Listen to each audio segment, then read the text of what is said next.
নেতাকর্মীদের এত বেশি বাড়তি উপস্থিতি যে আসলে তার যে গাড়িবহর সেই গাড়িবহর কিন্তু ঠিকমতো এগোতে পারছে না। কারণ আপনি জানেন যে একটা দীর্ঘ সময় পরে বিএনপি চেয়ারপারসন দেশের বাইরে যাচ্ছেন।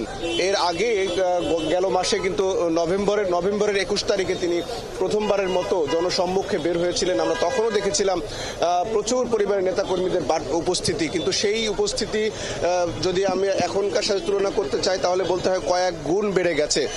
তার যে গুলশানের ভাড়া বাসা ফিরোজা, সেই ফিরোজার বাসার আশপাশের যে সড়ক, প্রত্যেকটি সড়কেই কিন্তু নেতাকর্মীদের প্রচন্ড পরিমাণে নেতাকর্মীদের উপস্থিতি। যখন গাড়িটি বের হচ্ছিল তার বাসা থেকে, নেতাকর্মীদের উপস্থিতির কারণেই তার কিন্তু এই বাসা থেকে বের হতে একটু সময়ও লেগেছে। তার গাড়িবহরটি এই মুহূর্তে আমরা যতদূর দেখতে পাচ্ছি তিনি গুলশান মোড়ের কাছাকাছি, গুলশান 2-এর মোড়ের কাছাকাছি পৌঁছে গেছে। তারপরে আপনি জানেন যে কাকলির পর থেকেও কিন্তু নেতাকর্মীদের একটা বাড়তি উপস্থিতি রয়েছে, আমাদের সহকর্মীরা সেখানেও রয়েছেন। তার গাড়িবহরের নেতাকর্মীরাও এবার সিনিয়র নেতাকর্মী সহ নির্বাহী কমিটির যে যারা সদস্য আছেন তাদের অনেকেই সেই গাড়িবহরের পেছনে এক একটি গাড়িতে তারাও বিমানবন্দরের উদ্দেশ্যে যাচ্ছেন।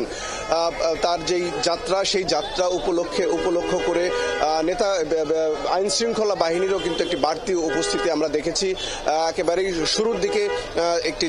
শুরুর দিকে পুলিশের কয়েকটি ভ্যান এবং মোটরসাইকেল যোগে কিন্তু রাস্তা ক্লিয়ার করবার জন্য সেই ভ্যানগুলো গেছে।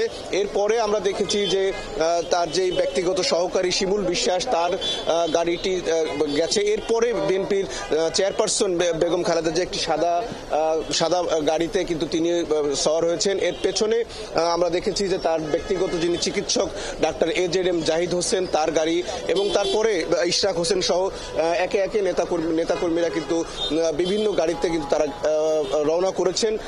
এখন পর্যন্ত আমরা যতদূর দেখতে পাচ্ছি গুলশান মোড়ের কাছাকাছি তার গাড়িটি পৌঁছেছে। সেখানেও কিন্তু ধীর গতি, নেতাকর্মীদের বাড়তি উপস্থিতির কারণেই এই ধীর গতি আসলে হচ্ছে। যদিও বিএনপির পক্ষ থেকে গতকালই কিন্তু একটি বিশেষ নির্দেশনা দেওয়া হয়েছিল যেন তার এই যাত্রা নির্বিঘ্ন করতে একটি বিশেষ নির্দেশনা দেওয়া হয়েছিল। সেই নির্দেশনায় ছিল যে আসলে নেতাকর্মীরা কেউই রাস্তায় নামবেন না। প্রত্যেককে কিন্তু একটি নির্দেশনা দেওয়া ছিল যে সবাই রাস্তার উপর থেকে, ফুটপাত থেকে তাকে অভিবাদন জানাবেন, শুভেচ্ছা জানাবেন। সেই নির্দেশনা কিন্তু সময় যত বেশি এগিয়েছে আমরা দেখেছি তার বের হওয়ার সময় তখন কিন্তু সেই নির্দেশনা অনেকটাই ম্লান হয়ে গেছে নেতাকর্মীদের উপস্থিতিতে। সেটাও একটি আবেগের জায়গা। আপনি জানেন যে বিএনপি চেয়ারপারসন কিন্তু 3বারের সাবেক প্রধানমন্ত্রী এবং সাবেক রাষ্ট্রপতি জিয়াউর রহমানের সহধর্মিণী, এছাড়া বিএনপির ভারপ্রাপ্ত চেয়ারম্যান যিনি এখন বর্তমানে বিএনপির নেতৃত্ব দিচ্ছেন তার মা। সেই জায়গা থেকে বিএনপি চেয়ারপারসনকে এক নজর দেখবার জন্যই মূলত নেতাকর্মীদের এই বাড়তি উপস্থিতি আমরা দেখেছি। বিএনপি সহ এর অঙ্গ সহযোগী সংগঠনের নেতাকর্মীরা, হাজার নেতাকর্মীরা কিন্তু আজকে রাস্তায় তাকে এক নজর দেখবার জন্য তারা কিন্তু এসেছিলেন। তাদের কারণেই আসলে মূলত এই যে ধীর গতি, তার বহরের যে ধীর গতি, তাদের কারণেই হচ্ছে বলেই কিন্তু এখন পর্যন্ত আমাদের মনে হচ্ছে। কারণ এই যে বাড়তি নেতাকর্মীদের উপস্থিতি, তাদেরকে কিন্তু আইন শৃঙ্খলা বাহিনীর সদস্যরা তাদের প্রতি কঠোরও হতে পারছেন না। কারণ খুব সংবেদনশীল একটি বিষয়, তাদেরও যেই চাওয়া সেটিও খুব অন্যায় চাওয়া নয়। তবে দলগতভাবে বিএনপি যখন নির্দেশনা দিয়েছে তখন এই বিষয়টি নেতাকর্মীদের মানার কথাই ছিল। কিন্তু যদিও আমরা দেখেছি সময় যত এগিয়ে গেছে, যতই নেত্রীর বাসা থেকে বের হওয়ার সময় এগিয়েছে, ততই সেই নির্দেশনা ততটাই কিন্তু হালকা হয়ে গেছে। গাড়িবহর এখন পর্যন্ত যাচ্ছে। আমরা এখনো ফিরোজার বাসা রাশিয়ান এম্বাসির সামনে আমরা অবস্থান করছি। এখান থেকেও আমরা এখনো দেখতে পাচ্ছি যে তার গাড়িবহরের পেছনে যে অ্যাম্বুলেন্সটি সেটি কিন্তু এখনো রাশিয়ান এম্বাসি পার হতে পারেনি। অর্থাৎ অনেকটা ধীর গতিতেই কিন্তু তার এই যে গাড়িবহর সেটি এগোচ্ছে। গুলশান মোড়ের পরে হয়তো আশা করা যায় যে এই যে ধীর গতি সেটা কিছুটা কমবে। কারণ ওই পাশের দিকে নেতাকর্মীদের উপস্থিতি কিছুটা কম। যা আপনি জানেন যে কাকলির পর থেকে বিমানবন্দর পর্যন্ত বিএনপির বিভিন্ন ইউনিটের নেতাকর্মীদের দুই ধারে দাঁড়িয়ে তাকে অভিবাদন, শুভেচ্ছা জানাবার কথা রয়েছে। যদি সেখানে কোনো রকমের বিশৃঙ্খলা বা নেতাকর্মীদের রাস্তায় অবস্থান না থাকে তাহলে তো খুব বেশি সময় হয়তো লাগবে না বিমান বিমানবন্দরে তার পৌঁছতে। তবে এখান থেকে যেই ভাবে আসলে যেই পরিস্থিতির ভেতর দিয়ে আসলে এই গাড়িবহরটি বের হতে হয়েছে, এই পরিস্থিতি যদি বহাল থাকে, এই পরিস্থিতি যদি চলতে থাকে, তাহলে হয়তো তার গাড়িটি বিমানবন্দরে পৌঁছতে অনেক বেশি সময় লেগে যেতে পারে। তবে আমাদের সহকর্মীরা বিভিন্ন জায়গায় এই তার যে বিমানবন্দর যাত্রা, এই যাত্রার খবর রাখছেন। তাদের কাছ থেকে আমরা যেই খবরটি যতটুকু পেয়েছি যে গুলশানের এই তার বাসার আশপাশ দিয়ে নেতাকর্মীদের যে বাড়তি উপস্থিতি ছিল, তেমন বাড়তি উপস্থিতি পুরো রাস্তা জুড়ে নেই। আমরা যতটা জেনেছি যে গুলশান থেকে বনানী কাকলি পর্যন্ত এই সড়কটিতে নেতাকর্মীদের উপস্থিতি কিছুটা কম রয়েছে। অর্থাৎ বলাই যায় যে গুলশান 2-এর মোড়টি তিনি পার হতে পারলেই এরপরে কিন্তু কাকলি যেতে খুব বেশি সময় লাগার কথা না। তারপরে আসলে পরিস্থিতির উপরেই কিন্তু সবকিছু নির্ভর করে। মাহবুব, আপনাকে জানিয়ে রাখি যে দীর্ঘ বছর পরে বিএনপি চেয়ারপারসন কিন্তু চিকিৎসার জন্য বিদেশে যাচ্ছেন। আপনি জানেন যে বিদেশে যে তিনি লন্ডন ক্লিনিকে তার চিকিৎসা শুরু হবে। বিমানবন্দরে থেকে তিনি যেই কাতার আমিরের পাঠানো একটি বিশেষ এয়ার অ্যাম্বুলেন্স, সেই এয়ার অ্যাম্বুলেন্স যোগে তিনি লন্ডন যাবেন। সেখান থেকেই তার লন্ডন ক্লিনিকে একেবারে সরাসরি যাবার কথা রয়েছে। সেখানে আমরা যতটুকু জেনেছি যে হিথ্রো বিমানবন্দরে বিএনপির ভারপ্রাপ্ত চেয়ারম্যান তারেক রহমান এবং তার সহধর্মিণী ডাক্তার জোবাইদা রহমান সহ বিএনপির নেতাকর্মীরা তাকে অভ্যর্থনা জানাবেন। গতকালই কিন্তু একটি সংবাদ সম্মেলনের মাধ্যমে কিন্তু এই দেশবাসী সহ বিএনপির নেতাকর্মীদের এই বিষয়গুলো কিন্তু জানিয়ে দেওয়া হয়েছিল। তখন কিন্তু তারা একটি রোড ম্যাপও দিয়ে দিয়েছিল যে এই রোড ম্যাপ দিয়ে ধরে তিনি যাবেন এবং কিভাবে নেতাকর্মীরা তাদের অভ্যর্থনা জানাবেন, শুভেচ্ছা জানাবেন, সেই নির্দেশনাও ছিল। যেটি আগেই বলছিলাম যে শেষ দিকে সেই বিষয়টি আসলে আর রক্ষা করা যায়নি। মাহবুব, আপনি জানেন যে পতিত আওয়ামী সরকারের সময়ে বিএনপি চেয়ারপারসন 2018 সালের একটি দুর্নীতি মামলায় কিন্তু কারান্তরীণ হন। তারপর থেকে 2 বছর তিনি কিন্তু জেলে তাকে থাকতে হয়েছে, খুব একাকী জেলে তাকে সময় কাটাতে হয়েছে। বিএনপি নেতাকর্মীরা কিন্তু অভিযোগ করেন যে এই যে জেল জীবন, একাকিত্বতা, সেই সময়ে তার যেই জটিল রোগ আগে থেকেই ছিল, সেই রোগগুলো কিন্তু আরো বেশি বেড়ে গেছে, যার কারণেই বিএনপি চেয়ারপারসনের এই এত বেশি অসুস্থতা। তবে নেতাকর্মীরা খুব প্রত্যাশা করছেন যে যেহেতু তিনি উন্নত চিকিৎসার সুযোগ দীর্ঘ প্রতীক্ষার পরে পেয়েছেন, নিশ্চয়ই যদি সৃষ্টিকর্তা সহায় হন, তিনি সুস্থ হয়ে আবার ফিরে আসবেন, আবার বাংলাদেশ জাতীয়তাবাদী দলের নেতৃত্ব দেবেন। তাদের প্রত্যাশা যে আগামীর বাংলাদেশকেও বিএনপি চেয়ারপারসন আরো নেতৃত্ব দিতে পারবেন।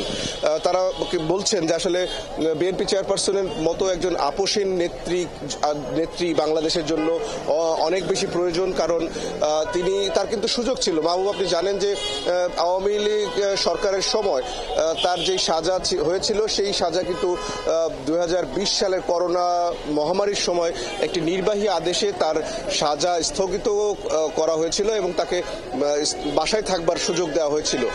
তারপরেও কিন্তু তা বারবারই বিএনপির পক্ষ থেকে, তার পরিবারের পক্ষ থেকে বারবারই তার বিদেশে নেবার জন্য, উন্নত চিকিৎসার জন্য অনুমতি চাওয়া হয়েছিল, কিন্তু সেই তৎকালীন সরকার সেই অনুমতি দেয়নি, যার ফলে দেশে থেকেই তাকে কিন্তু চিকিৎসা করতে হয়েছে। যে চিকিৎসা বিএনপির নেতারা বরাবরই অভিযোগ করে এসেছেন যে দেশে তার যে ব্যাধি রয়েছে, সেই ব্যাধিগুলো আসলে দেশের চিকিৎসায় আসলে সারবার কথা নয়। কারণ আপনি জানেন যে তার চিকিৎসায় একটি বড় মেডিকেল বোর্ড গঠন হয়েছিল। সেই বোর্ডের সদস্যরা কিন্তু বারবারই বলছিলেন যে তার যে ধরনের চিকিৎসা প্রয়োজন, সেই চিকিৎসাগুলো বাংলাদেশের কোনো হসপিটালে নেই, যার কারণেই খুব প্রয়োজন তাকে অনেক আগে থেকেই বিদেশে নেবার পরামর্শ কিন্তু চিকিৎসকরা দিচ্ছিলেন, যদিও সরকারের বাধায় সেটি কিন্তু হয়নি। যার কারণে কিন্তু নেতাকর্মীদের ভিতরে এক ধরনের বাড়তি ক্ষোভ কিন্তু আওয়ামী লীগ সরকারের উপরে একটি উদ্দেশ্য কেন্দ্র করে কিন্তু ছিল। তারা বলছেন 5ই আগস্ট যে অন্তর্বর্তী সরকার, 5ই আগস্টের পর অন্তর্বর্তী সরকার হয়েছে, সেই সরকার এসে তারা দায়িত্ব নেবার আগেই নির্বাহী আদেশে তার যেই 5 আগস্ট যে গণ অভ্যুত্থান হয়, গণ অভ্যুত্থানের পরে 6 তারিখে তার সাজা কিন্তু একেবারেই মওকুফ হয়ে যায় এবং এরপরে একে একে তার অনেকগুলো মামলা আমরা দেখেছি যে খালাস হয়ে গেছে, অর্থাৎ তিনি একেবারেই মুক্ত। এখনো বিদেশ যাত্রায় সরকারি কোনো ধরনের বাধাই কিন্তু ছিল না। তারপরেও নানান রকমের বিষয়ে ছিল তার বিদেশ যাত্রার আগে, কারণ আপনি জানেন যে তিনি যে পরিমাণ অসুস্থতা, যে পরিমাণ রোগ আসলে বহন করছিলেন, তার চিকিৎসকরা কিন্তু বলছিলেন যে আসলে তিনি যে বিমানে ফ্লাই করে একটি দেশে যাবেন সেই ধরনের শারীরিক কন্ডিশনে কিন্তু তার ছিল না। অনেক পরীক্ষা নিরীক্ষা তারপরে পরেই কিন্তু তিনি এই যে বিদেশ যাত্রা সেটি করছেন। এরপরেও কিন্তু আরও একটি বড় সংকটের কথা আমরা শুনেছি যে নির্ধারিত তার জন্য যে প্রয়োজনীয় এয়ার অ্যাম্বুলেন্স প্রয়োজন হয়, সেই এয়ার অ্যাম্বুলেন্সও কিন্তু পাওয়া যাচ্ছিল না। পরে আমরা দেখলাম যে কাতারের আমিরের একটি বিশেষ এয়ার অ্যাম্বুলেন্স তার জন্য কিন্তু পাঠানো হয়েছে। সেই এয়ার অ্যাম্বুলেন্সে করেই তিনি রাত 10টায় শাহজালাল আন্তর্জাতিক বিমানবন্দর থেকে কাতারের দোহার উদ্দেশ্যে রওনা হবেন। পরে সেখান থেকে দোহার থেকে আবার লন্ডনের হিথ্রো বিমানবন্দরে তিনি যাত্রা করবেন। তারপরে সেখান থেকে সরাসরি তাকে ভর্তি করা হবে লন্ডনের ঐতিহ্যবাহী ক্লিনিক, লন্ডন ক্লিনিকে, যেই হাসপাতালগুলোতে অনেক জটিল রোগের চিকিৎসা হয়। বিএনপির স্থায়ী কমিটির সদস্য ডাক্তার AZM জাহিদ হোসেন গতকাল আমাদেরকে একটি সংবাদ সম্মেলনে এই বিষয়গুলো বলছিলেন যে যে হসপিটালে তাকে ভর্তি করা হচ্ছে সেই হাসপাতালে আসলে তার যে প্রয়োজনীয় চিকিৎসা সেটি পাওয়া যাবে। তবে আপনি জানেন যে তার যে লিভার ট্রান্সপ্লান্টের একটি বিষয় রয়েছে, সেটি নিয়ে একটু ধূম্রজাল রয়েছে, কারণ সেই চিকিৎসাটি লন্ডন ক্লিনিকে হয় না বলেই কিন্তু আমরা এখন পর্যন্ত জানতে পেরেছি। তবে বিএনপির কিন্তু আরও একটি বিকল্প পরিকল্পনা রয়েছে, কারণ এই লন্ডন ক্লিনিক থেকে যতটা সম্ভব তারা এই চিকিৎসা দেবেন। এরপরে যদি সেখানকার চিকিৎসকরা প্রয়োজন মনে করেন, তারা যদি সুপারিশ করেন, তাহলে হয়তো তাকে যুক্তরাষ্ট্রের জন হপকিন্স মেডিকেলেও কিন্তু তাকে নেওয়া হতে পারে, এমন কথা কিন্তু তারা জানিয়েছেন। আপনাদেরকে জানিয়ে রাখি যে গাড়িবহর আমরা এখন পর্যন্ত তার যে গাড়িবহর সেটি এখনো দেখছি আমরা। গাড়িবহর এখনো আশা করছি যে গুলশান মোড়ের কাছাকাছি একেবারেই পৌঁছে গেছে। কিছুক্ষণের মধ্যে হয়তো গুলশান চত্বর যেটি, সেই 2 নম্বরের যে চত্বর থেকে বনানীর দিকে তিনি যাত্রা করবেন। তারপর তো আপনি জানেনই যে কাকলী থেকে বিমানবন্দরের যে সোজা পথ, সেই পথেই তিনি শাহজালাল আন্তর্জাতিক বিমানবন্দরের VIP যে গেট, সেই গেট দিয়ে তার বিমানবন্দরে যাবার কথা রয়েছে। সেখানে আমাদের সহকর্মীরা আছেন, সেই খবর নিশ্চয়ই তারা আপনাকে দেবে। তবে মাহবুব, আপনাকে জানিয়ে রাখি যে বিএনপি চেয়ারপারসনের যেই দুরারোগ্য যেই ব্যাধিগুলো রয়েছে, এই ব্যাধিগুলো কিন্তু বেশ জটিল ব্যাধি। এর আগে কিন্তু অন্তত 27 থেকে 28 বার 2020 সালের করোনা মহামারীর পর থেকে তিনি এভারকেয়ার হাসপাতালে চিকিৎসা নিচ্ছিলেন। সেখানে চিকিৎসা নিয়েও কিন্তু তারপরও যে খুব বেশি সুস্থ তিনি ছিলেন তা কিন্তু নয়। বিএনপির নেতাকর্মীরা একটি অভিযোগ করেন যে তাকে আসলে খুব পরিকল্পিতভাবেই কারান্তরীণ করে তাকে মেরে ফেলবার ষড়যন্ত্রের ভিতরে দিয়েই কিন্তু পতিত সরকার ছিল।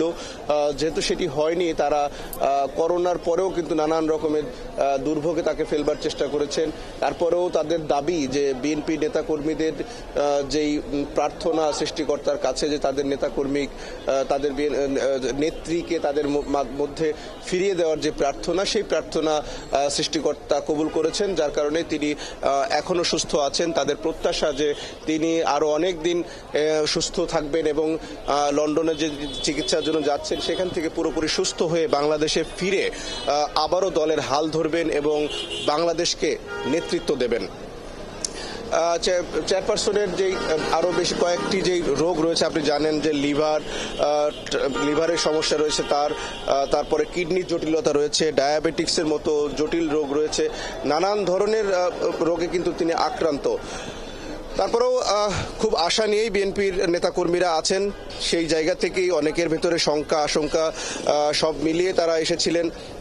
প্রচুর পরিমাণের মানুষ আমরা আজকে দেখলাম যে তাকে এক নজর দেখবার জন্যই তারা এসেছিলেন।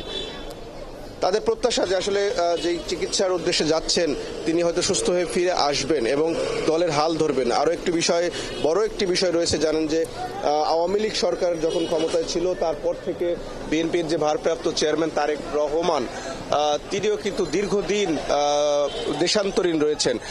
সেই জায়গা থেকে দণ্ডিত ছিলেন, আবার দণ্ডিত ছিলেন তার মা।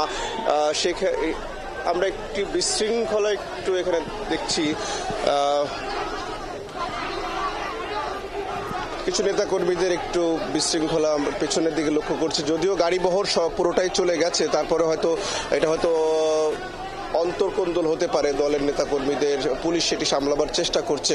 মাহবুব, যেটি বলছিলাম যে আসলে বিএনপি চেয়ারপারসনের যে চিকিৎসা, সেই চিকিৎসা কিন্তু একেবারেই হয়নি আসলে বলেই কিন্তু অভিযোগ করেন বিএনপির নেতাকর্মীরা। তারা বলেন যে চিকিৎসা এখন পর্যন্ত তাকে দেয়া গেছে সেটি একেবারেই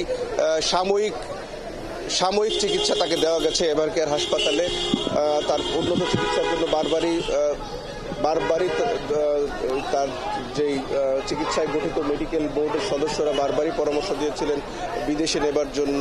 কয়েকটি হাসপাতালের নামও তারা সুপারিশ করেছিলেন, তাও কিন্তু দেয়নি।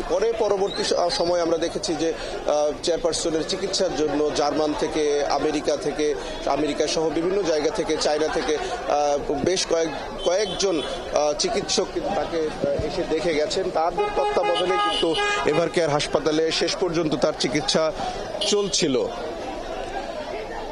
তারপরেও আসলে ডাক্তাররা কিন্তু, চিকিৎসকরা একেবারেই তার যে চিকিৎসা সেটি নিয়ে কিন্তু সন্তুষ্ট ছিলেন না। তাদের পরামর্শ ছিল বারবারই যে তাকে বিদেশে নিয়ে যেতে হবে, কিন্তু সেই সুযোগ কিন্তু পাওয়া যাচ্ছিল না। অবশেষে 2024 সালের যেই 5ই আগস্ট রহিম রুমন, অনেক ধন্যবাদ।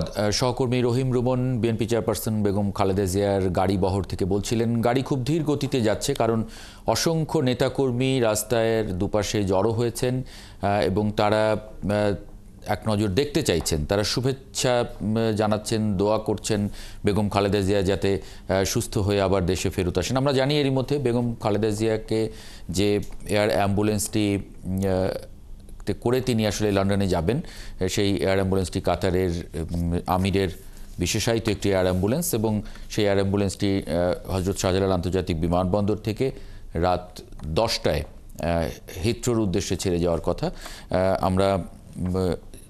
আমরা সেই গাড়িবহর থেকে জানছিলাম সেটি কাকলি মোড় পার হচ্ছে। আমরা সহকর্মী নিবিড় শাহকে একটু যুক্ত করে নিতে চাই। নিবিড়, একটু জানাবেন সেখানকার পরিস্থিতি এবং গাড়িবহরের অবস্থানটাও।